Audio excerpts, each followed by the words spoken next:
Alegría y cosas buenas. Dale a tu cuerpo alegría, Macarena. ¡Hey, Macarena!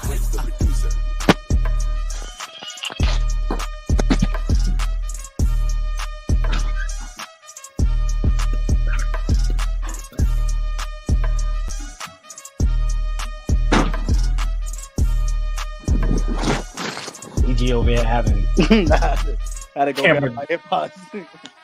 Jeez. Camera difficulties over here. Yeah, man. What's up, man? Introduce the show. Man. What's up? Hey, man. All right, man. Yeah. Another week in the books. We got week 13, man. Welcome back to. Oh, shoot. I don't know what's going on. You tried to pre Ricky. But yeah, welcome back to another episode of the Three Amibros with your three Amibros, Lou, EG, and Troy. Way better. Yeah, week 13 in the books. Oh, before I start, if you haven't already, please go to the page and subscribe to our channel on YouTube, the Three Amibros.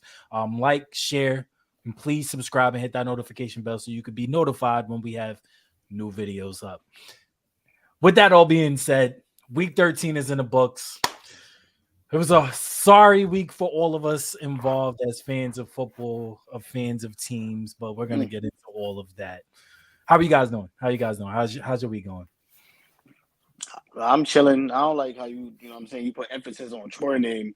You just said, oh, Luigi and Troy. Oh, I'm sorry. I'm sorry. Like, Troy way better and EG's in the, all right, it's not the same. I don't like men screaming my name. Yeah. I don't like men screaming my name. You know what I'm saying? All right. Let's get into it, man. Let's get into it. Our Thursday night game was the Seahawks at the Cowboys.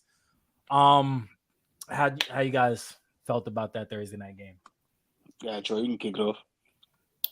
Nah, you kick it off. Yeah, that game was fire. Like, I was a little biased. I was biased because I had DK. I have DK in my fantasy, but fantasy football. That sounds crazy, but that game was crazy. Having DK in my fantasy is crazy, but yeah, that shit was crazy. He was cooking Deron Bland the whole first half. It was just they finally started throwing the ball to my boy like Gino. I mean, Gino ultimately did some bum shit and lost because of it. Then stopped throwing to him, which they started. I mean, well, that's what I was hearing, but it was because they switched at halftime. They put Deron Bland on JSN, so that's why JSN had to talk. They were just trying to pick on Deron Bland. They must have seen something in film to pick on him specifically. But yeah, I would have still been giving the ball to DK. They just went away from him completely. Outside of the third touch, I think the third touchdown was. No, the third touchdown was JSN. All three touchdowns from DK was in the first half? Yeah. I think so, yeah. So then, yeah, they should have kept giving it to him because my 45 points could have been 55. Yeah. Troy? Good ass game. That was a great game. Cowboys look good. Seattle looked great against that defense. Gino looked like old Gino. The DK was standing on business. What he did? Standing on. He said.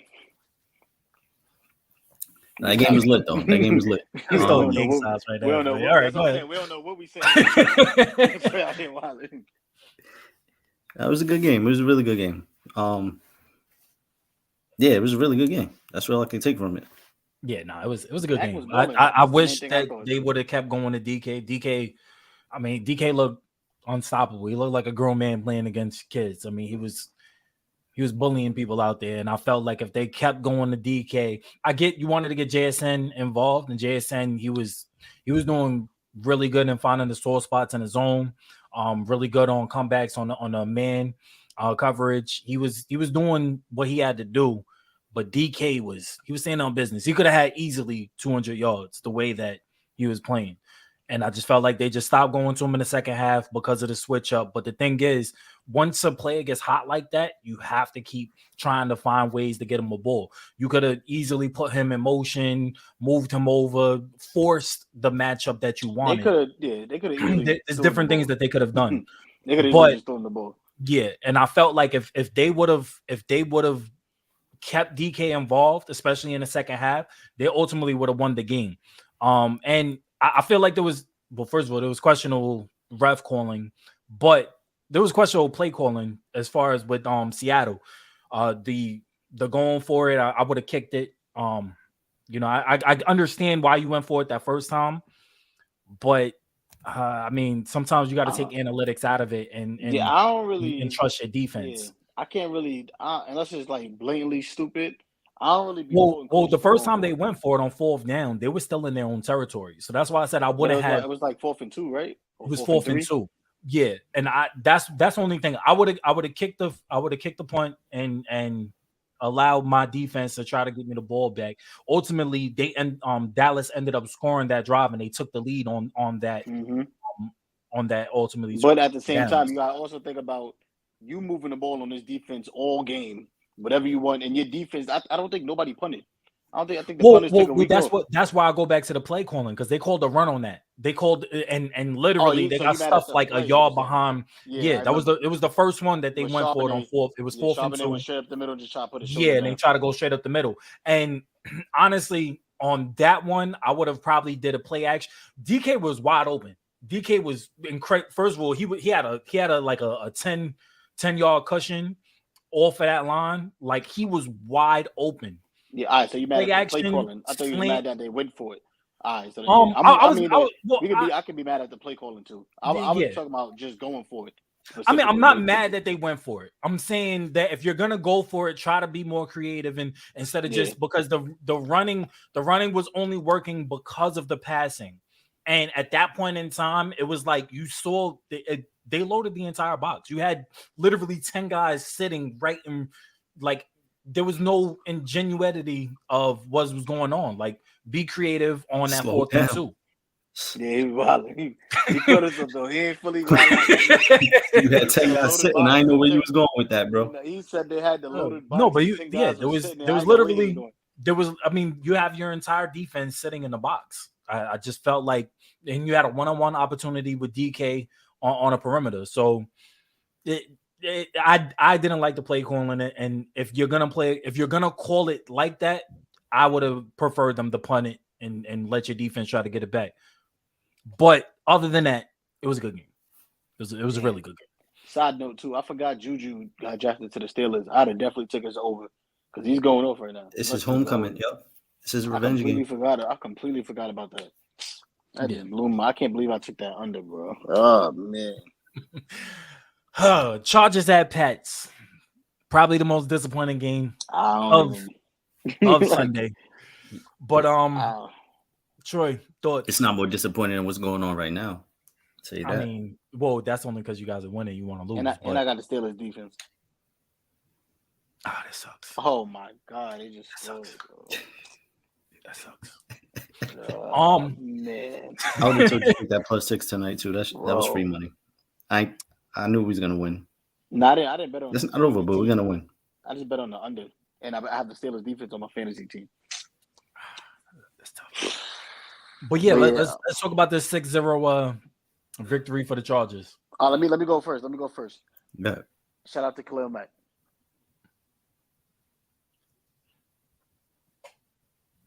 That was it. That's my only take. That game was horrible. That's all you can take away from it. That was it. All right. Well, before we move on, obviously we're gonna have to move on from this because it was a shit show. Does this, not just this game, but how this season has gone, does this reinforce that Brandon Staley should be the first man out after the season? He should have been clipped like 2 years ago. Now, 2 years ago, you could have argued for him to stay. I believe 2 years ago was like a lot of field goal misses and all that while they were losing the games. But it's like, it's beyond obvious now. He done lost his players.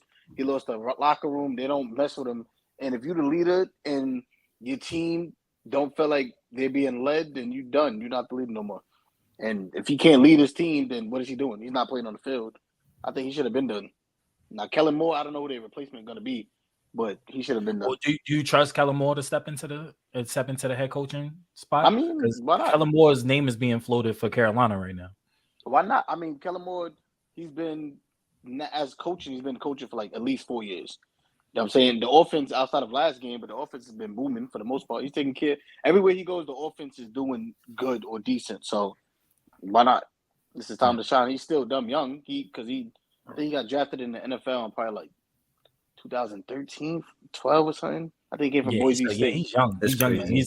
I think he's like 32, 33. He only played. I don't even young. remember him leaving. He got drafted or undrafted, whatever the hell it was. He came from Boise State and played for like a year or something, and somehow just ended up on the coaching staff. I was lost.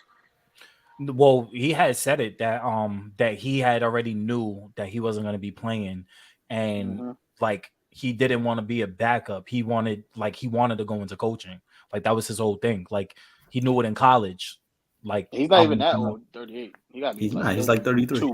If that. Yeah, he got to be like 32. Nah, he's young. Yeah. All right, moving on. This was an exciting game to me. I can't speak my piece. Oh, go ahead. I thought you just wanted to move on. Go ahead. I just want to speak my piece. I think we did a great job of getting the assignment done. Of losing? You know what I'm saying? That's what I practiced all week. Three straight games holding a team under 10 points and still losing to 10 or less and still losing a game. It's crazy. Yeah, that's something to be proud about. Nah, that is. I think Billy Bigbees is embracing the tank train. Not tonight, though. Obviously not. We should have started Mac. But that's all I got to say about it. So you like Zappy over Mac? Huh? You like Zappy over Mac? No, not at this point in the season. Nah, because Zappy he gives us a better chance to win. Clearly. I think it's more so like he's just playing with house money. And I think also Mac is just like done with New England. Yeah. I think got a lot of arm than Mac. I think Mac, his arm is just like the balls take too long to get to where it needs to go. Pause. But you think that's his arm? Or you think that's Zappy just like, because if Zappy throw 10 picks, it don't matter. Like it is what it is. They're the same player. They're the same player stat wise. But I think Zappy just does a little bit more than Mac. I think it's just because he's a little bit more free. I think the only difference between them is expectation. The biggest difference. He's had his chance. It's not like, he's been on the bench and he hasn't started games. He's had his chance to start and win the job and keep the job. So. Broncos at Texans. I thought that this was another exciting game out of the Sunday slate. Other than a couple other games we're gonna get into, but I thought that this one was exciting. It really came down to Russ throwing a pick in the end zone. Thoughts on this game? I thought I was ready for telling people that Russ is the clutchest NFL quarterback in the league because he has been even in his career. But he almost did it again, but his O-line just asked. His O-line gave out. He wound up running backwards, and then he did like a 360 and threw it up to either Judy or Sutton. I forgot who it was. It was Sutton. Yeah, it was Sutton. He got Morse. But, I mean, the defender was in a great position. It was a great defensive play. But Russ, he tried. He almost did. But outside of that, it was boring for the most part. C.J. Stroud played, like, decent. He didn't, stats-wise, don't pop out to you, but he played decent. Well, I thought it was exciting because of the defenses. I thought that the defenses was D'Amico was calling a really good game, and I felt that the Broncos was calling a good game too. Yeah, Broncos they was killing Stroud. They was getting to him. Yeah. I think CG continues to prove that he's the best rookie ever. Best rookie QB ever, bro. I don't know. Proven it this year. I don't know. Justin Herbert had like statistically lost Tank Dell in the first half season ever. He lost Tank Dell. They lost Tank Dell in the first half. Nico Collins stepped up, had a great game, almost had like 200 yards. Mm-hmm. Like I said, who you said? Justin Herbert. Statistically, Justin Herbert had the best rookie season ever. Yeah, but Stroud is on pace to break that. So what? Not yardage. Justin Herbert had like 5,000 yards in his rookie year. Nah, no way. Yes, I'm telling you, he had like 5,000 yards and like some, like 30, 40 touchdowns, bro. Like I'm telling you, like statistically, Justin Herbert statistically had the best rookie season ever. He definitely had 5,000 though, either his first year or second year. But I remember him having 5,000. crazy. I'm dropping shit in the background. But yeah, he was going crazy. His rookie year. We definitely had like 5,000. Nah, he had 4,300. He had 43.36. Oh, I know he didn't do 4,000. It was the next his year. rookie year. It was his sophomore year. Yeah, no, his sophomore year. Rookie year, he ain't passed for 5,000. That would have been wild. But I'm mad uncomfortable. I'm going mad different places. I'm trying to get comfortable. But go ahead, finish your take. Yeah, in bed. But go ahead, Troy. I think it's funny how I think at one point in the game, I forget that Davis Webb. I know Davis Webb, the quarterback. Yeah, he's the Broncos quarterback coach. When I saw him on the sideline coaching Russ, I'm looking at him like, if I was Russ, I'd be like, yo, why are you talking to me? But why are you talking to me? What a throw. Yeah. Trubisky just threw a dime to Deion Johnson. But go ahead. I'm sorry. Touchdown? But that's a fact. Yeah, it's a touchdown. Deontay Johnson. Damn. I think I took it. I took it out. But now that's a fact. I mean, it depends.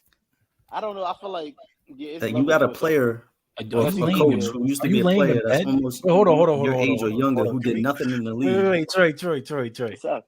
Why is he laying him? Bro, my back is killing me.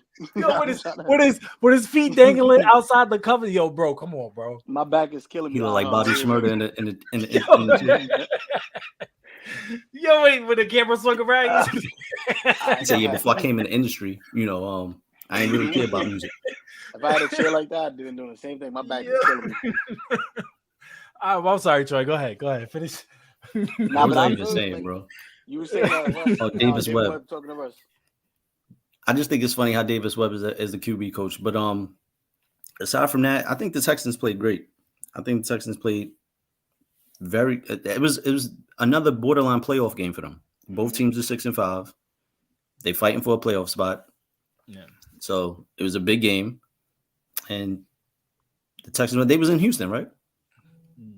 They went to Denver. They went to Denver and won. I think they was home. No, they was home. Yeah. They was home.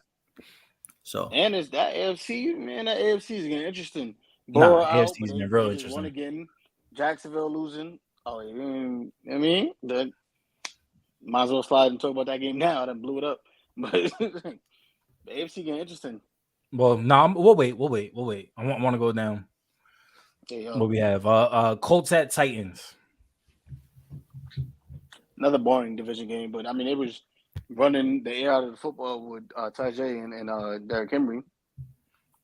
I'm saying, but it was Saints Titans still one of them ones. He's really one of them ones to me. Oh yeah, Shane. Yeah. Well, that's what mainly really why I put this for this topic. I wanted to ask, out of all the coaches, D'Amico Ryan, Shane, what's his face in Detroit, which one of those deserve Coach of the Year? It's got to be D'Amico. I don't see. I know how you feel. But let's keep it where, like, how they actually give out the award. Well, I'm saying, what's his name? Bite the kneecaps, the Lions coach.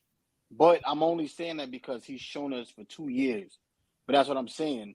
It's hard to put him in that because he's not like a rookie coach. I would compare the rookies to. I feel like he should deserve it because of his 2 seasons of Detroit being. They only give it for this year, though. Yeah, they only give it for this year. That's what I'm saying. But if you're rating it for this year, I mean, I think that he would. I agree. He should be number one. But I don't think it's fair to rate him with D'Amico in him. Yeah, and that's the only thing that's not fair because when you look at it from that perspective, I think Shane has been doing a terrific job. Without AR, he's doing it with his backup in Minshew. No, I mean, once AR went down, they pretty much had Indy dead in the water. D'Amico came into a situation where everything was dysfunctional. They just drafted a rookie quarterback. Nobody expected them to even have more than 1 or 2 wins, and they're already 7-5. So it's really difficult to kind of pinpoint who should, who should this award go to. What's the coach record? I don't think it's that the Colts, I think, are 6-6, I believe.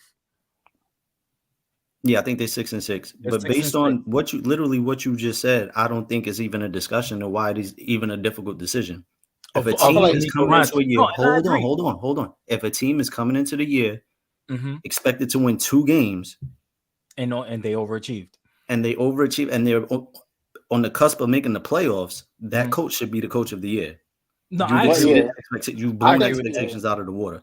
I agree. They had the number 2 pick in the draft, and now I got them in the wild card. I think they'll be in the wild card. They're gonna go to the playoffs. I think whoever got a better record out of them 2 teams, that coach deserves coach of the year.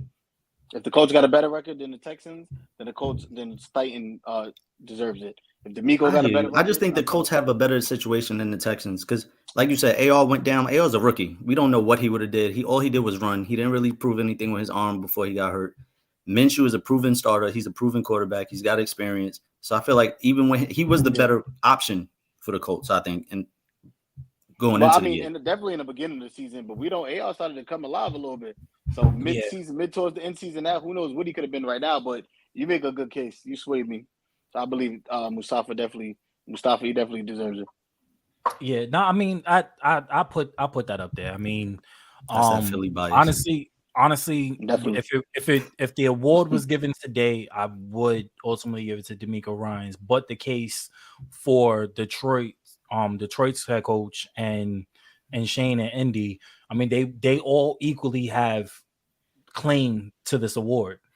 With I would probably say an outlier would be Zach Taylor.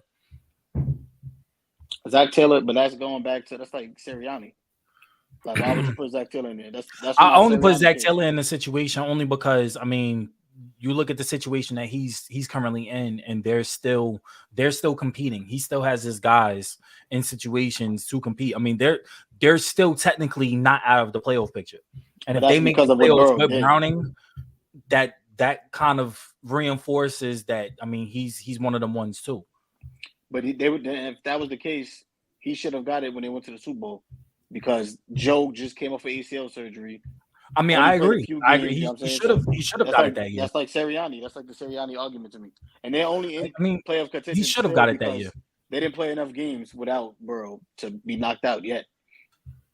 I mean, that's like to me. I'm not mad at that. But honestly, I don't think that the award should have went to I don't think that the award should have went to what's his face in New York. Yeah, Dable. I don't think the award should have went to him last year. Honestly, if we're gonna keep everything in perspective, the award should have went to Detroit's head coach last year. Dan Campbell. Dan Campbell.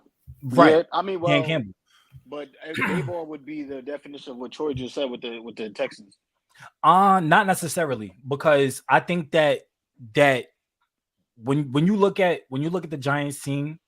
Like they have I don't want to say they have pieces to compete, but the thing is, people expected them to come into the season to compete. It's not like they was dead in the water like Houston. Who expected them to compete? I think they was projected to have like last year. No, they was projected to be exactly where they was last year. They made the playoffs 8 and 9. They was literally projected 8 and 9 to make the playoffs. That's the thing. He brought them to the playoff team, and they had like a top. Who was projected to be over them last year? It was 8 and 9. They got in with the last wild card. I'm talking about last year. I'm talking about like before the season started. They overachieved last year because of the shitty schedule too. But they wasn't projected to be nothing. They had like a top. I think they got Evan Ingram or somebody with a top 10 pick, not like a top 5 pick. That was the Thibodeau. I think it was Kayvon Thibodeau and Evan Ingram. Yeah, they had the 2 first rounders that year, like the first top 10 picks. It was dead in the water. And then he came in and they did whatever they had to do and they overachieved really. And they made it. But I believe he deserved it. I believe Sirianni deserved it more. But I wasn't mad that Daboll got it. I was just mad he got it over Sirianni last year. I'm not mad at that. I'm not mad at that take. I was upset that he got it over. But I wouldn't have been upset if Dan Campbell would have won it last year. Yeah, I think Dan Campbell definitely deserved it. I don't think people fully believe or even what's his face in Minnesota. Stefanski is the Browns. No, Stefanski is the Browns. I forget his name, but I wouldn't have been mad if he got it in Minnesota, only because of, I mean, historically that's never been done what they did last year, as far as coming back and winning with the spread, the way that they won and stuff like that. So I wouldn't have been mad if he would have got it either. Yeah, that 31-0 was crazy. But moving on to the 49ers at Eagles. Go ahead, EG. Go ahead. Well, listen. I'm a rant, so I want Troy to give his take or something first. I'm I'm about to go on a rant. I ain't gonna lie. You're Troy. I'm gonna go on a rant. What's your thoughts, man? Sounds like my rant starting. Yeah. Well, let me get what I have to say out the way before you rant. I felt like it was winnable up until it wasn't winnable. And when I say it like that, I mean like when you go on 2 really long successful drives and only come out with 2 field goals, ultimately the 49ers felt they got confidence out of that. And that ultimately the Eagles was down 1. That's the way I look at it. We go down there, we score 2 field goals, 6-0, we're down 1. That's the way I'm looking at it. Because they go up, they score a touchdown. Exactly. We're down 1. As soon as I seen that we wasn't able to get 2 red zone touchdowns, and then the play calling in the red zone, and then the not running the ball, it was a whole bunch of different things that I really didn't like. I didn't like the play calling. I didn't like the adjustments. You see that your linebackers are getting killed. There should have been adjustments. I would have. And mind you, they threw it up on the screen how we went like 19 for 19 in the red zone or something. We led the league at that point. When we got in the red zone for the first time, they threw up the score or the stat saying that we was 19 for 19 the last 19 trips. And then of course, anytime they throw up a stat in anything, they jinx everything. Yeah, so they put that stat I mean, up, I don't take stock into that, but it just the way I looked at it was as soon as we scored the 2 field goals, in my head we was down 1. You're down 1 because they get the ball, they easily drive down, score a touchdown. Exactly, we're down 1. So, and then the penalties that killed us, Sweat in the red zone. We couldn't get off the field on 3rd down. Don't sweep past that. Hold on, don't slide past that because that was one of the craziest shits I've ever seen in my life. Oh no. I didn't really want to get too much into it because there's a lot of I was literally trying to look at the tape and see when the flag was thrown. And even though that the television showed us that the flag was thrown after the incomplete pass to Kittle.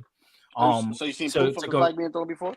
No, I was looking for it. That's why I was trying to search for the actual tape because somebody had on Twitter or X now said that that the flag was thrown right when the play snapped. But if that was the case, they treat it like a dead play. It's a free play, and the players already know it, so they're not really like they would defend the touchdown or whatever. Like it didn't feel to me like the flag came out at the snap.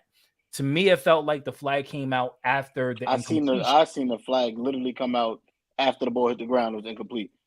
That's what I've seen. That's the most out now. And I've never seen an offsides flag thrown after a dead play. After the play, after 5-6 seconds of a play, and then the play is dead, and then the flag comes out for offsides. I've never in my life seen it. It reminded me of somebody playing ball and they shoot and they watch it miss and then call foul. Like, nah, bro, call before you watched it. Go ahead, though. But I'm gonna be completely honest though. That at that point in time, in my head, I'm like, we're gonna lose this game. We're gonna lose this game, but without a doubt. I don't. It just a light bulb went on with my head. I was like, we're gonna lose this game, and then we proceeded to lose this game. The communication, Morrow getting killed for 176 yards. And I felt like even though we released Christian Ellis, I get why we released him because we thought that he could clear the waivers and we could get him back on the practice squad. He's a young player that we really liked. I would have released Morrow immediately. He went to the Pats, right? He went to the Pats. Yeah, the Pats picked him up on waivers, but I would have released Morrow. Immediately release Morrow. Morrow was the culprit of everything that was on the back end. You could say that Slay didn't really have a good game. I mean, Slay had 3 targets thrown to him for 30 something yards. Yeah, that's misleading. Bradbury didn't allow a catch or yard. That's misleading because they really everything was in the middle. But go ahead. Everything was in the middle, right? But it all starts in the middle, and if you don't have good communication, Zach Cunningham, that game showed me. Zach Cunningham is our best linebacker all season long. He's been really, really good at reading the plays, whether it be the play actions, whether it be running. It didn't take that game to show me. I've been knew that. Let me jump all right. What I will say is that game showed it reinforced it. I don't want to say it showed me. It reinforced it. Everybody's been killing the linebackers, right? And everybody's saying the Eagles linebackers. No, but Cunningham has been lights out. No, he's literally lights out. But Morrow is not like Morrow is cool, and he had a terrible game. But Murrow is Murrow like only plays better because of Cunningham. Exactly. Cunningham communicates. Bro, N'Kobe starts in front of him like he's the backup, and Christian Ellis is the backup. Like our linebackers is hurt. N'Kobe Dean is hurt. Like everybody is hurt. So people have to remember he's a backup, and then he's originally a defensive end. He started at the defensive end. Is that Cunningham? Oh no, Zach Cunningham. Yeah, he was a 3-4. Like he was a Russian linebacker. Yeah, he was a 3-4. Yeah, it was the Texans, I think. Houston. It was somebody bleeding too in Houston. New England. Oh, Zappy, his elbow bleeding. But Zach Cunningham is actually he's been bowling. But Murrow is first of all they've been overrating Murrow when he had that 3-sack game from getting blitzed and Washington can't pick him up. But I'm not even that mad at Murrow. Boom. So let me say the facts first. Here's the facts. The first number one fact that people keep forgetting: the Eagles are 10-2. This was our second loss this whole season. That's the fact people keep forgetting. I don't like that. I don't like how they're treating us like we're like under 500, like we're not supposed to be winning these games. We went through a gauntlet and came out with these wins. I just don't like when, you know what I'm saying, when you put water in they tipping the scales. Yeah, I don't like when the scale tips too far. Like I try to always keep it somewhere in the middle. So like I said, boom, here's the facts. We 10-2. That's our second loss. Now this third game in 13 days. Well, yeah, that's my second fact. But this is also why I said we should have won that Jets game. This is why you win gimme games, because now next week if we don't beat Dallas, it gets real complicated. This is why you win gimme games. So 2, we played 3 games in 13 days or whatever the hell it was. And mind you, we went to overtime with with Buffalo last week. Played the most snaps they played as an Eagle in a long ass time. The defense, that is. Yeah. And we playing the Niners, who's coming off a 10 days rest. And next week or Sunday now, we play the Cowboys, who's coming off a 10 days rest. Like they did not treat us kindly with the schedule at all. We've been 3 games in 2 weeks, and they coming off of damn near a week and a half of rest. Boom. So now, yeah, that was the facts. I had more facts, but I forgot. But whatever. Let's get into the game. So instantly, I seen the D-line start hitting Purdy. Purdy was getting nervous. He had a Hassan Reddick instant. I think it was the second play of the game. He hit him. Bang. Purdy started getting flashbacks. Like, oh, damn, my elbow still work? I don't know. We was cooking. We had the energy on our side. The fans was going crazy and all that. Man, listen. Now go back to my last pod. What I say? Our offense is not sustainable. The way we play football as an offense, oh, my God, is not sustainable. We're not going to win games against very good teams consistently if we play like that. Another thing I said, if we're not winning by halftime, if we're losing by halftime, we're going to lose that game. We was losing by halftime. So now, Brian Johnson, I haven't been killing him like everybody else this whole year because everybody kill him when he does bad shit, and then when he does good shit, they say it's Jalen. Brian Johnson is like, there's no creativity at all in his offense. We win from Jalen Hurts running around and extending the play and throwing the ball, or like a slant of we just win from talent. Like basic routes, and just the talent beats them. That's how we win. And haven't I been saying this all year? This is exactly like last year with JG on the defensive side. Yeah. Well, so boom. But now they're saying Sirianni's offense and blah, blah, blah, which makes a lot of sense. Because I said it looked like offense from 2021 with the non-running the ball and all that. But I'm going to zoom through this. I ain't going to go on a super long rant. But Jalen Hurts is not playing good football once again. I've been saying this all year. He didn't have a bad game. He didn't have a bad game. He missed a lot of open people. If you look at I couldn't see it from the game. After I watched it, I mean, he missed Stoll on because he was looking for the play to develop for Devontae. He missed Stoll. Stoll had a clear touchdown. He missed for a touchdown. He didn't miss Watkins. Watkins, there was a clear pass interference that they didn't call. He threw a dime to Watkins. He missed Smitty for one. He missed a couple of completions. Missed Smitty in the red zone. Smitty beat his defender on an end route when he was looking for AJ in the corner. Ended up throwing to AJ, and AJ didn't get the call to the pass interference as well. I don't think that was a pass interference. You talking about with Ward, and then I don't think that was a pass interference. That was great. The first one wasn't. The second one was. He was grabbing him the entire time, and AJ was trying to break out of it. They never called the pass interference.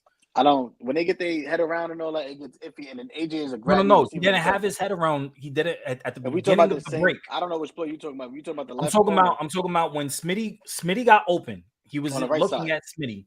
No, it was over the middle. Smitty was open over the middle. That play. Okay, when he missed right. Smitty was open over the middle. AJ came in, and it was an in-out route, and he was being held going out. I think he was the other play. Right, and I think that's why he tried to go for AJ, seeing him getting grabbed, thinking that he was going to get the PI. But the thing is, you have Smitty wide open over the middle. So I do understand he did miss some throws.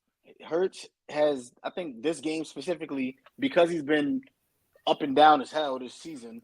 I think this game he played trying to be safe. Like, I think he tried not to turn the ball over. That's why he was holding the ball. He was killing me holding the ball that long. And I'm like, yo, maybe nobody getting open because you can't really see it on TV. So I'm like, maybe nobody's getting open. Like, but he was holding the ball, like the play when he got like the 15-yard sack because he was holding the ball for 20 years and then slipped. That shit made me so mad because, bro, throw the ball away. It's dead. The play is done. Run or throw the ball away. You're just sitting there patting. What do you think is going to happen? Then you see the lineman come towards you, fall, get up, and then you want to run at the last second when you get close to you. Throw the ball away. And that's my take on Hurts. Hurts is not playing good football right now. And we, as an offense, we haven't been playing good football in the last few days. Even though last few games, we've been beating these good teams, but it's not sustainable. The way we playing is not sustainable. And I'm not sitting here saying, like, we better than the Niners or the Niners is better than us. Even if the Niners is better than us, they're not 42-19 better than us. I know that for a fact. They're not. Yeah. And our tackling was horrible. Slade I seen him get beat with another route. He was uninterested in tackling. So was Kevin Byard at points. It was just horrible. Like, we just looked like bitches. I think it wasn't just the lack of effort. I just think that it was tiring. It was tiring. There was no communication. There was no effort. There was no guts to win this game. It was just, well, we're coming in on this game. If we lose, we lose. We're still number one. Like, that's the vibe that I got. If that's the vibe, then them niggas might as well pack their season up now because we had this shit circled. I'm gonna tell you why. They've been talking crazy. Everything we see on social media of them pulling up in all black, and Debo got the black ups on, and they can see they in their locker room on their phone too. They see all that. So they got punched in the mouth and they know how to respond. And we played defense. Like, I'm not really gonna kill Sean Desai because I've just Shanahan called a hell of a game. I was gonna say give Shanahan his flowers. A hell of a game. The motion. That's another thing too. You just brought me back to Brock Purdy. I seen people praising Brock Purdy. Like, I don't even like. It wasn't Brock. It wasn't Brock. It wasn't Brock. It was all Shanahan and the yak. That's all it was. That's why I stop arguing people who don't watch the games. Now, Brock still got to process, make the right read, and all that because you see Jalen's not. So Brock still got to process and make the right read and throw an accurate ball, even though he only threw over like 15 yards once to McCaffrey. But he still got to make the thingy. But it's mostly Shanahan. Shanahan was cooking. They was wide open. Like, when I watched the film, I was amazed. I was amazed. Let me tell you. But it was also amazing. Let me get my take now. Let me just get this point across. I feel like the lack of communication really killed them as well because you had, if the linebackers are not communicating correctly and they can't relay it on to the back end, and the back end is not relaying what they're seeing on to the front end prior to snap, pre-snap. It's what you have the safeties for, especially a all pro safety and Byard. You're supposed to be relaying and talking and calling out the switch. But if they're confused, you can't put that on them. No, but that's what I'm trying to say. They see something that's not really there. Exactly. That's confusion. That's what I'm trying to say. Shanahan did a great job in confusing the linebackers, especially you have two backups. And what EG say, a backup, and you're confused when you confuse them and they don't know what to do on there because there was one part where Ellis thought that he was supposed to come off of Caffrey and they left Kittle wide open for a 30-yard yak.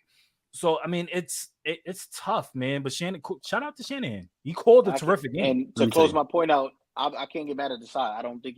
I honestly don't think he has the personnel. I've seen him switch it up multiple times. He go man, and your best corner is getting cooked. Like, what the hell could you do? You go zone. It's easy with zone. Pick a spot. Boom. You go man. Your corner is getting cooked. I don't even know what the side could do. I don't think he has the right personnel. I think individually as players, outside of the D line, outside of the D line, and I like Blankenship too, but he can't. He's not that athletic, but he tries. But everybody else questionable outside of the D line. I got two takeaways. I knew it was a wrap for y'all when all of my cappers was on the 49ers.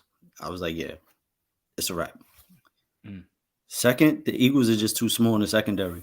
I think the Niners are the biggest, most physical team I played all year. Hands down. Dallas is You could put them in that category, but yeah, Dallas probably. I still think y'all fit more physical than Dallas. The Bills, yeah, but top to bottom, the Niners are the most physical team, the biggest team, pause, that y'all played. Debo is huge. Kittle is huge. Nobody wanted to tackle either one of them. McCaffrey's physical in the backfield. Like, it's a lot to deal with.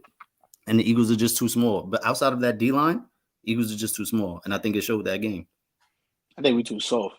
That's what it really is. I think we just whatever you want to call it. Cunningham though would have changed a lot. I agree. Cunningham is one of the many different dogs. But even from pregame, they was bumping into Bradbury. I didn't like that. Bro, I didn't like that at all. Nobody stepped in and was like, "Yo, why are y'all even over here?" Too. Like, there's no dog. And that's the mentality that we need. Because BG probably wouldn't let that slide. And Chauncey BG wasn't there because it was during the DB drills. But I guarantee you, Ndamukong Suh, if he was still on the team, Ndamukong Suh would have ran all the way from where he was at on his drills over. What are y'all doing? They would have been fighting, bro.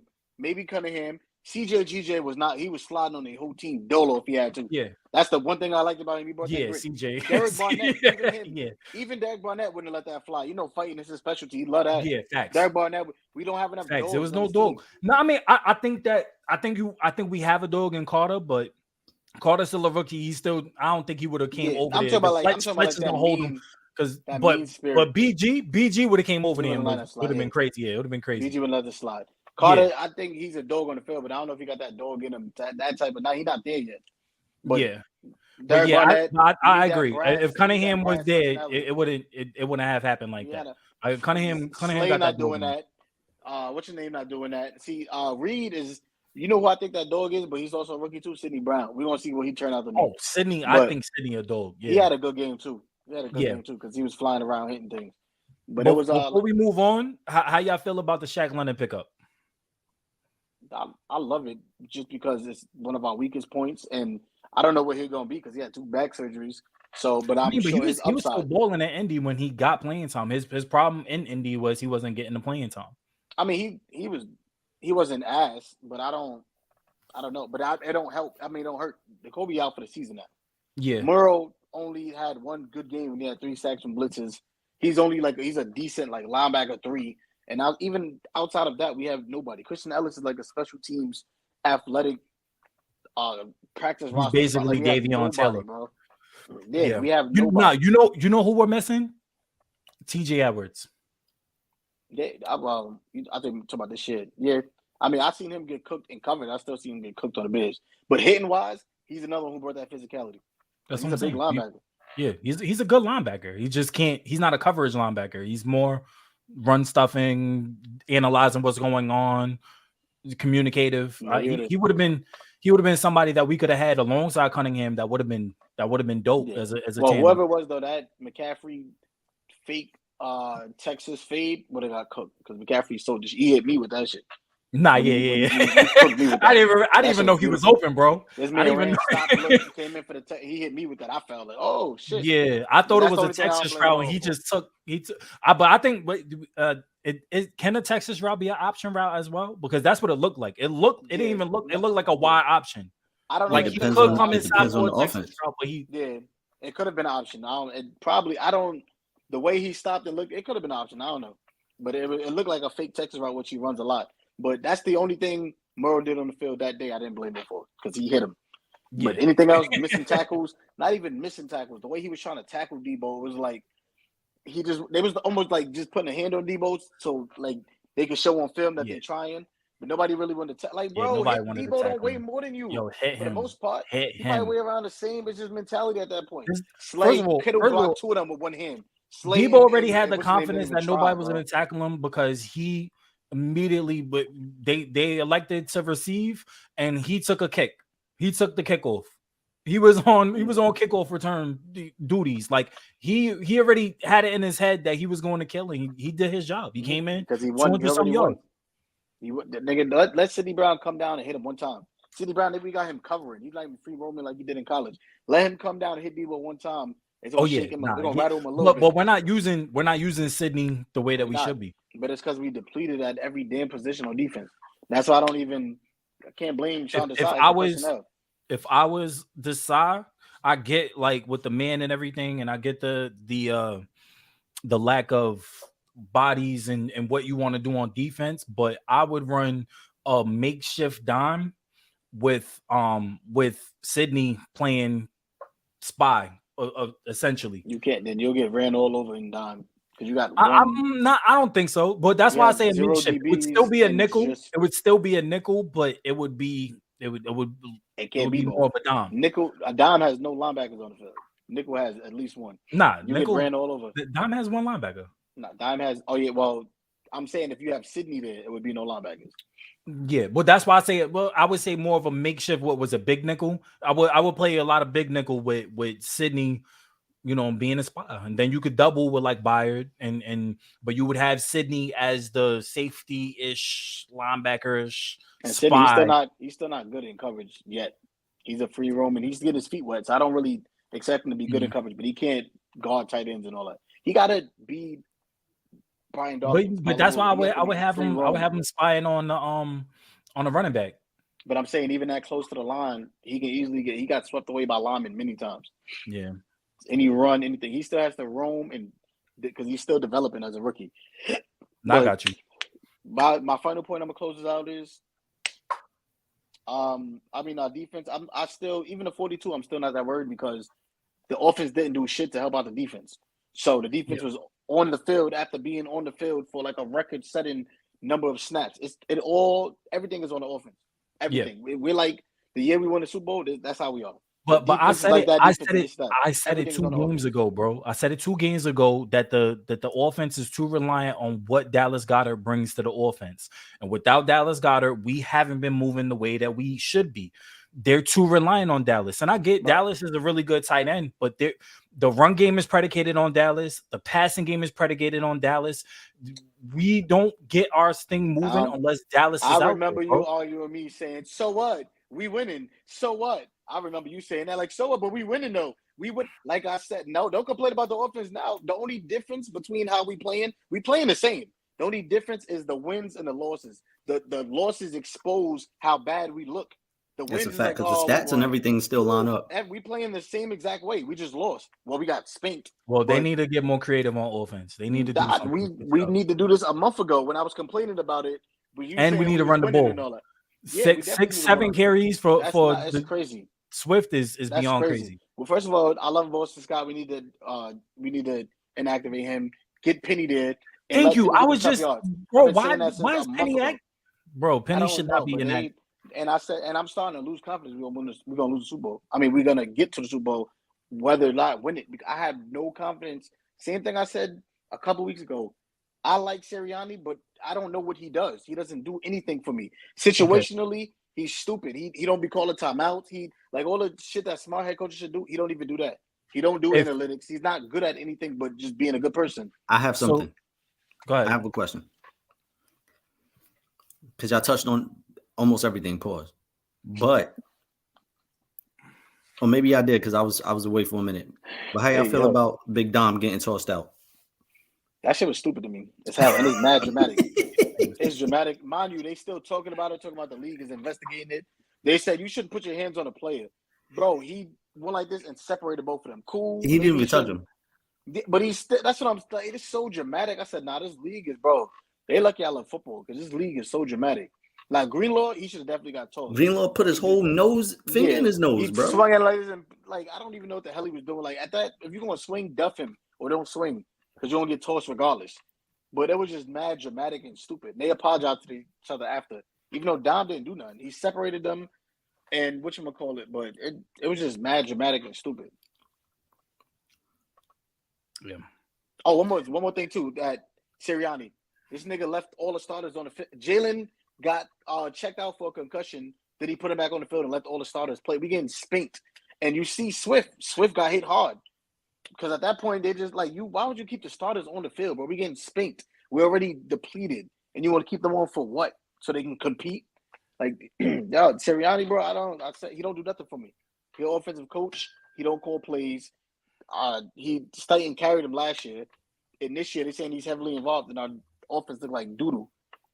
Sirianni don't do nothing for me, bro. He's just fun. He's just entertaining. All right, let's move on. Chiefs at Packers. Chiefs just keep finding ways to squander away. Another victory lap for me. I told you Chiefs not the same team. They're a little over good this year. If that, they're like good, but they're like a little over good. Super least dominant at Pat Mahomes. That Packers team is a decent team. Pat is the so only reason they're a little over Are you good. ready to give Jordan Love his praise? No, he was balling though, but nah. That was a very small sample size of what we've seen this season. But he was definitely balling. 2 games back to back. We in week 14. I think it's crazy because when Jordan Love was coming into the draft or coming into the league, that's who they were comparing him to. Oh, he's the next Pat Mahomes. Oh, he's Pat Mahomes. So I think it's dope that he rolled out against the Chiefs against Patty like that. I see the arm though. I see the arm angles and all that. So I can see why they say something like that. But Pat Mahomes is probably more athletic, even though Jordan Love is like low key athletic. In college, he played more like Pat. In the league, he slowed it down. He's playing in the pocket. He's making the throws in the pocket. I never seen him play in college. And at Utah State, he did look like Patty, but I mean, that was the only comparison is the arm. He was definitely bowling. I said it. I said Jordan Love is bowling, but it's cool. But like 2 games compared to the whole season, I don't know. But he definitely was bowling, and the Chiefs is with one of the best quarterbacks so far of all time, best offensive coach of all time, best tight end of all time. Defense is bowling. They just don't have enough or whatever it is. I don't even know if I can say they have enough because they have a whole bunch of first and second rounders talent. So I don't know. Whatever it is, the Chiefs haven't looked that good to me this year, like as a whole. And that's why I had them like my 5th power ranking or whatever I put them. That's a bit high for me. That's a bit high. Moving on, Bengals at Jags. I feel like this is a game that the Jags squandered away, but only because Trevor Lawrence got hurt at the end. There's a battle of the backups. Yeah, virtually, yep. At that point, it's a toss-up. They still could have won, but Doug Peterson did a Nick Sirianni / Doug Peterson thing. He stopped running the ball. You have a backup in, and you want to keep dropping back like 10 times straight. CJ Beathard, he ran because he's athletic, but you want to keep – what's his name was averaging like 5 yards a carry. Yeah, Travis Etienne, you got to feed that man. Yeah, bro, you want to stop running when you start to get hurt. Doug Peterson lost that game, bro. And their defense played ass, but Doug Peterson lost that game. I agree. Yeah, I agree. Do we think that Trevor will be back for the end of the playoffs, or for the playoff run, or like what's going on with Trevor? Yeah. Any news? He's talking about playing this week, so he'll definitely be back before the playoffs. I don't think he'll play this week because ankle sprain. If you sprained your ankle before, you know that's just no joke. Yeah. Especially the way he sprained it, he got stepped on and then rolled on, and he's not playing this week. It can feel broken, like it can literally feel broken right instantly. It feel broken. Yeah, but once you put pressure on it and swell up, though, sometimes it can take a while. I sprained my ankle. It took me like a month and a half. It was crazy one time. That's how long it takes sometimes. And he said it himself. He was like he should have took the cart to the locker room instead of walking on it because he made it worse. That's not playing this week. I sprained my ankle playing football, and then I went on the sideline, ran left and right, tied my shoelace up, finished the game. But I couldn't walk for a while. Like for like a week. I couldn't walk. I just swelled up. It was crazy. They got the Browns this week, so it's not a good look. All right.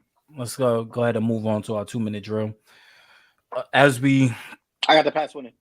The Pats and the Steelers are playing currently. Pats are up. But what was my pick before the game? Obviously, was going to be the Steelers, but Pats are up. I guarantee we might find a way to lose this game. I hope we find a way to lose this game. Bro. I hope nobody scored for the rest of the game. It's already over, right? No, it's third quarter. No, I mean the over is already over. The over was 30, right? 35. It's 31. I moved mine up to 35 and a half, but I thought it was 45 and a half. For the game it was 30, so it's already over. I bumped it up, bro. Shit, you can see the projection. You were smart. Right now? Nah, 35. FanDuel, it's gonna be like 42. That's what I'm saying, bro. All right, Bucks at Falcons. The Falcons open -1.5. Division game. Bucks been letting me down. I ain't gonna lie. Yeah, Bucks gonna be letting me down too. I'm gonna go with the Falcons. I'm gonna go with the Bucks. Even though the Bucks have been letting me down, Falcons been letting me down too. So I'm gonna go with the Bucks. Coaching been letting me down even more. I should go with the Bucks, but nah, I'm gonna go with the Falcons. I feel you. They're finally using Bijan the way he needs to be used. Yeah. I try to keep a straight face. He said they're finally. But shout out to, while we take this quick commercial break from Troy, shout out to the future Hall of Famer Mike Evans, bro. I feel like he's the most unappreciated, underrated receiver in the whole NFL. This man has never how had. many years he been in the league? 10. And every year, 1,000 yards. That's crazy. Every single year, Troy, you in here twice. But every single year, he came in with Odell in him. Yeah. Every single year, 1,000 yards. Every single year with 20 different billion quarterbacks, but probably only one good quarterback. Jameis, you can throw him up whatever you want, so I guess it'd be 1.5. But we talking about my computer died. Mike Evans. I figured. Future Hall of Famer Mike Evans. 1,000 yards, 10 years straight. Every year he's played with 1,000 different quarterbacks, with only one good quarterback, really. Jameis Winston, so it's like 1.5. That man is quarterback proof. There's not a lot of receivers that's quarterback proof. That man is quarterback proof, bro. It's crazy. What's your pick? What's your pick, Dre? I got the Bucks. All right, Colts at Bengals. The Bengals open up -1. I got the Colts. I got the Colts. I am one of them ones. I got the Bengals. I'm not mad at that. Jags at Browns. Browns open up -3. I got the Browns. Now Trevor Lawrence playing. I got the Browns. Like that. I got the Browns, especially if Joe Flacco. I was giving him flack, no pun intended. I see what you did there. He looked pretty good. He looked pretty good last week. I'm not gonna lie. He got a little connection with Elijah Moore. Mm-hmm. Amari's there. I'm in New York though. Yeah, of course. Yeah, but that's what we need. Consensus. Lions at Bears. The Lions open up -3.5. A tiger. Oh my. I don't know, bro. I think they beat them last time, but that was I think that was the first game when what's his name played. And you said they at Bears, like at Chicago. They're in Chicago. Oh yeah, it might be snowing and all that. I got the Bears. Justin Fields, who they down them, talking about trading him. My boy about to let it fly. I got the Bears. They in Chicago. It's gonna be cold. It's probably gonna snow. Talk about it. Golf didn't mind you. I have golf on fantasy, so I shouldn't be saying this, but he hasn't played good against them before. He had to do the most to come back. The Bears not scared of them. I got the Bears. Yeah, if the weather's crazy, I got the Bears. Golf not built for that weather. He balls out when they at home or they in a good climate or in the dome. They in Chicago. You know what I'm saying? He's a different quarterback. I got the Bears. Consensus. Panthers at the Saints. Saints open up -5. I want the Panthers to win. I need Bryce Young to. Me too. I don't want my boy to be broken. That's what it is. But they playing against Jameis. Oh yeah, that boy about to put up 100. 50 touchdowns, 50 interceptions, but Jameis putting up 100. I'm telling you, he's gonna let it fly all game. Chris Olave, if he playing. Alvin Kamara on my fantasy team. I need that. I got Saints. If it was crazy, bro. But if Kamara, he just started doing the Jameis thing, but he was wilding in the beginning. The dub? Yeah, that's crazy. He took too long to show us what he was really doing. Crazy. It looked crazy for a second. But if Chris Olave playing, Chris Olave going for 200 yards. I got the Saints. I got the Saints. Consensus. I can't back the Panthers. They way too dysfunctional, bro. Rams at Ravens. The Ravens open up -7.5. I got the Ravens, but I think it's gonna be a super close game, and I'll take the Rams plus money.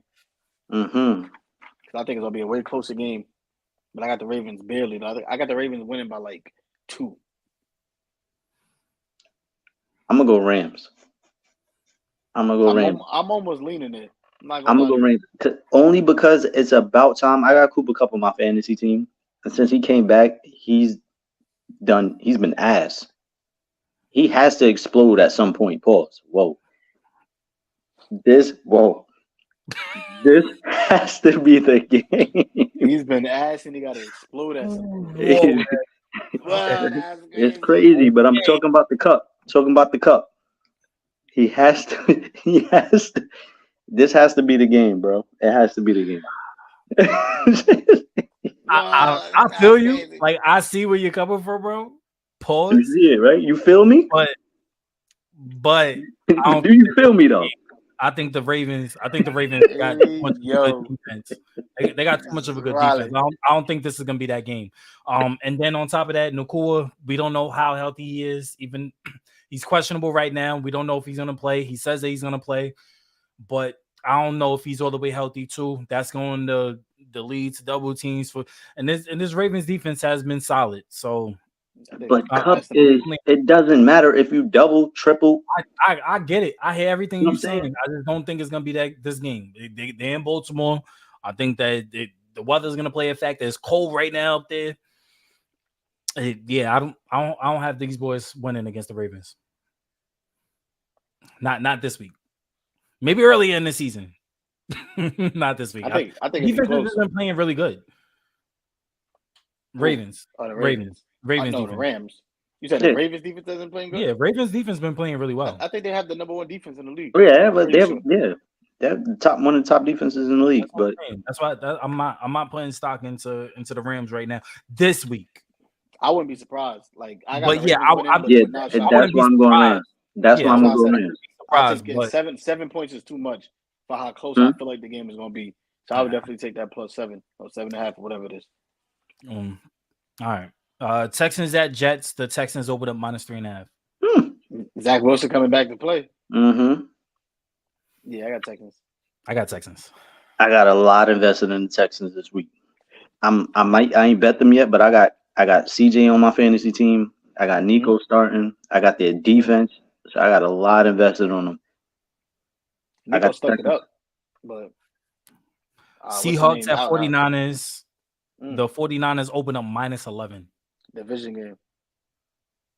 I wish I would have watched their first game. I didn't watch their first game. I don't think I did, but they kept it close until the end. Yeah, I gotta watch the game. But DK was they wasn't throwing on the ball at all, but DK was open. Yeah, and Gino was that was the game that he first came back, and they didn't know whether or not he was gonna be play or whatever. He was injured, but he looking healthy. He threw almost 400 yards against the Cowboys. The spread is 11. That's way too much. Yeah, I don't know. Yeah, I got the Seahawks, man. I got the Seahawks. I think that what the Seahawks has shown against the Cowboys, they're gonna come back. They always play the 49ers tough. I have the 49. I have the Seahawks. I got the Niners. For that reason, right? For that reason, I got the Niners. They always play them tough. They always play them close, and yet the spread is 11. I think that's saying something. I got the Niners, and it might be a blowout. I'm not mad at that. Vikings at Raiders. The Vikings open up -3. Who's starting? Dobbs. And Connell. Connell. O'Connell. I got the Ravens. I mean Raiders. I got the Vikes. I got the Vikes. Justin Jeff coming back. Dobbs is starting. That's what I wanted to see this whole season. So I got the Vikings. I think Josh Jacobs gonna run all over them, and then play action Devontae Adams and Jacoby Myers. I think they're gonna have I think the Raiders will control the clock, and then like that. I think that's how they're gonna win. Their defense is solid too. Yeah, that Raiders defense. Max Crosby is a problem. He's so underrated to me. Underrated as hell. So underrated. Y'all using Zeke. TJ Watt. They give TJ Watt all, but I put him in the same category. Mm-hmm. Exactly. Yeah, not facts. Bills at Chiefs. The Chiefs open up -1.5. I got the Bills. I thought I was gonna be the only one. I got the Bills. It might be biased, but I got the Chiefs. I just don't like what I see from the Chiefs right now, so I got the Bills. It's two teams that I really can't trust. It's two teams that I can't trust. About the Bills. Mm-hmm. Yeah, but it's like I trust the Bills a little. I trust the Bills receivers a little bit more than I trust the Chiefs receivers. So that's the only reason why I'm leaning on the Bills. It's like, who you trust, the quarterback or the receivers in this situation? No. Well, but this is the thing, though. I trust, if we're talking about you trust Josh to get it to the receivers, though. I trust Mahomes. Yeah, I trust. Yeah, you trust Josh Allen to get it to the receiver. Josh Allen's gonna throw the ball. That's one thing about Josh Allen. He's gonna throw the ball. He's gonna get it to Diggs. Yeah, he's gonna get it there. It's just that. It's just. Is he gonna get it to his team though? Is what I'm saying. Eventually. Eventually. Yeah, but the thing is, it's like he's gonna throw more. He's gonna throw more completions than he's gonna throw interceptions. So that's the thing. His receivers are a little bit more reliable at catching the ball than the Chiefs. They're a lot more reliable. I give you that. Yeah. So that's I trust Mahomes as a quarterback more than I trust Allen as a quarterback. I trust Allen's receivers more than I trust Mahomes' receivers. So it don't matter if you have the greatest quarterback in the world if they can't catch the ball. And Von might have a big game. It's in Buffalo. It's in Buffalo. No, they're in Kansas City. I don't know. Oh yeah, that might change. Man, Arrowhead. But I think I got the Bills. I got the Bills. Von is gonna have at least one impact play. I got the Bills. Damn, I had a point. Oh, boom. Yeah. Fun fact. Mahomes never had away playoff game in his career. Yes. Yeah. I remember them talking about that, blowing that shit up last year. He's never had a playoff game yet. He will this year. He was in KC every time. Yeah, he will this year. He will this year. That's almost like Tom Brady. Like that is almost Tom Brady. Like I think Brady was like that his first few playoff games too. Mm-hmm. But not this deep into his career. Yeah, my fault. No, you got Broncos at Chargers. The Chargers open up -2.5. Broncos. I got the Broncos. I can't trust Chargers right now. Stop playing with Russ. He's not done. Broncos not done. They dangerous. They are dangerous. I ain't gonna lie. The Broncos as a whole are dangerous. He's not done right now, bro. Stop playing with Russ. All right, consensus. For the Sunday night game, it's the Eagles at the Cowboys. The Cowboys open up -3.5. Talk about it. Chris. I got the Eagles, man. I got the Eagles. At some point, you're gonna have to pick against the Eagles this year. Look at the over under. The over under is 51.5. That's a high scoring game. At some point, you're gonna have to pick against the Eagles. Y'all pick the Eagles in every game this year, rightfully so. This won't be it. This won't be it. I would never pick the Cowboys. If it's not now, it's never. Because I don't see y'all losing the rest of the way. Y'all got the Giants twice. Y'all still got to play the Giants twice. No, I picked the Cardinals Cardinals over the Eagles before I picked the Cowboys over the Eagles, bro. Well, this week I'm picking them bitch ass Cowboys over us. I'm not doing it. I think we've shown that we don't lose back-to-back games. We've shown that we have a propensity to bounce back from losses. This is going to be one of those games where we bounce back and we're going to show everybody that we belong at number one. This is going to be that game. And you know what I love about these conversations? Mind you, when Jalen starts against the Cowboys, we have a chance, period. It's a fact. I ain't saying we wasn't going to have a chance. I said we wasn't going to win. And you know what I like about all of the stats. But what's Jalen's record against the Cowboys? I don't, but that's Jalen played against Dak like twice, and I think he just won for the first time last week. When Dak plays, we usually don't win, especially in Dallas. I think the whole stats. Look, that's why stats. What I think it is everybody and every what's the thing that you said earlier? When they show a stat, it usually jinxes them. Yeah. The going stat that they've been showing has been the 14-0 that the Cowboys are on right now at home. They keep showing that stat. They keep saying that they're on a historic run. This is historic 14 wins. It goes both ways because I said that about when it was like, oh, Christian McCaffrey scored a touchdown in 12 straight games, and then it went to 13 straight, and then it went to 14 straight, and then it went to 15 straight. So that jinx goes both ways. I mean, it does. It was like bet on McCaffrey. If you rolled over $100 on McCaffrey scoring a touchdown, you would have made this much. And I was like, nah, he's not scoring a touchdown this game. And then he scored like 7 more games after that straight. So you know what I don't know. I just think that everybody's hyping up the Cowboys to beat the Eagles, and I think that everything you just said. My favorite counter is it's a division game. So no matter what we do outside of our division does not mean anything. And I say the same thing when Giants fans talk about Oh, we win the Super Bowl that year. Every time the Giants, them years that the Giants won the Super Bowl, we beat them twice. Like even when we was 4-12, I think we beat them twice. And none of that outside of the division matters. No, that's a fact. Because the year that we won the Super Bowl, the Jets beat us. That's what I'm saying. Nothing matters outside of the nothing matters outside of the division. And the Cowboys, so the Cowboys. Yeah, at home we don't beat them. I'm going by historically. We're not playing good football and we don't beat them usually in Dallas. I'm cool with that. Troy.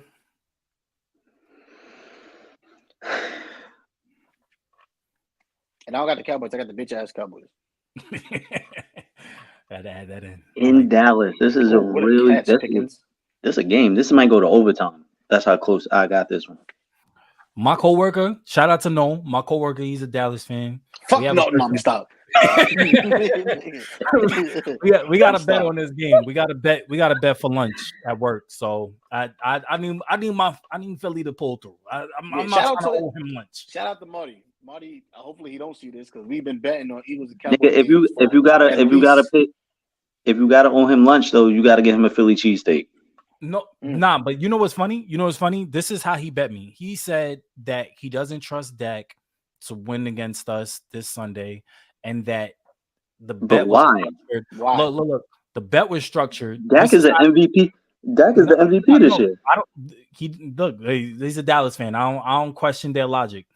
But listen, his bet was that if the Eagles don't beat Dallas by a touchdown, 7 points, I owe him lunch. But everything else, he would owe me lunch. So I really don't understand the terms of this bet. I'm probably gonna have to talk to him again. I'm gonna text him later. But it sounds like he took the plus on the points. And you agreed to it. But he feels that the Eagles are gonna beat Dallas by a touchdown. Then he's a Dallas fan, die hard. Wait, so he bet on the Eagles to spin Dallas? Pretty much. Oh yeah, no, you need to get drug tested, my boy. I don't know what the job not doing it. But anyway, go ahead, Troy. I don't know. This is one game that's really a toss up. But if I have to go, I'm gonna go Philly. Bro, I'm more just because in the answer than I was last week. Just because I think outside of CD and outside of Brandon Cooks, I don't trust the Dallas offense. I think I can handle them, is what I'm saying. Obviously, I should prove that, but I think Philly can handle everything Dallas has on offense. Defensively, I think y'all can handle that too. So I got the Eagles. I don't. CD goes in the slot and cooks because we don't do nothing about it. We let him go in the slot and do whatever he wants. We don't put Slay on. I don't even know if Slay can guard him. I don't think they have confidence Slay to travel with him because that's the only logic reason he don't travel with him. He go in the slot and do whatever. In a dome. He play against linebackers and then Jalen has not been playing good football. Yeah, I flipped that. I got Dallas. And bro, our offense is gonna get tired. That's how I got the Eagles, man. I got the Eagles. Put a stamp on it. Our offense is ass. The defense is on the field non-stop, and they get tired. This Dallas got a revenge game where he got injured and almost broke his whole arm off. Dallas is gonna have a huge game in Dallas. Dallas. I could see that too because, like you said, the offense is ass. The offense has been ass, but that's self-inflicted. Like it's not like the Eagles don't have a capable offense. Y'all haven't put it together. At some point, it's gonna come together. Our offense is capable of putting up 40 a night. Any given night, it should be. We're capable of putting up 40. It should be. What make you think that? What makes you? It should be. You have camaraderie. It's not like these are new pieces. The only new player on offense is Swift. Steelers just caught a literally Swift is the only addition to the offense. Well, no. The biggest addition to the offense or subtraction is Shane Steichen. That's the most important thing of the offense. Shane Steichen. I get it. But as far as chemistry and Jalen knowing where everyone needs to be and where everyone's going to be, and AJ and the chemistry is there. Jalen himself is inconsistent. So even if you know where they need to be, sometimes he don't look. He want to hold the ball and roll out and run around to the right. On top of the fact, we don't have there's barely separation. There's no clear-cut game plan. There's no. Yeah, but I agree. It's just run around and let the talent win. And the talent going to win sometimes when you throw the ball up or a slant taking 40 yards. But there's no creativity in the offense like that, especially when we don't run. When we don't run, it's just backyard football. It's run around and count Mississippi's. That's right, our offense. Let's move on. Titans at Dolphins, where they should have flexed this out of Monday. Texans at Dolphins. Dolphins open up -13. Dolphins. Consensus. No, Troy? They're in Miami. Now I can see the Titans running the ball. And it's Titans. My bad. I thought you said Texans. I'm bugging. Not Titans. I'm bugging. Texans playing Jets. Texans ran like 35 times last game or something like that. With both running backs. I can see them running the ball out and making the game. Derrick Henry not playing, right? Oh, he's not? He might not be. I think it's a Spears game. Hold on. I think it's leaning towards a Spears game. Tajay? Tajay. It doesn't say that he's not playing. It doesn't say that anybody's out. No, I don't know. He's definitely not ruled out yet, but I think it's leaning that way. And if he's out, yeah, it's not that. It's Dolphins. I'm bugging. This is what? Well, I got the Dolphins. He was limited in practice today. Yeah, consensus. So by tomorrow, we'll see. All right, that's our show, man. We will see you guys next week for our Week 14 breakdown. Again, if you haven't already, please go to our channel and subscribe. Hit the like button. Please share. And don't forget to hit that notification bell so you can be notified when we have our new episodes. We will see you guys next week. That's who. Say it twice. We will see you guys next week.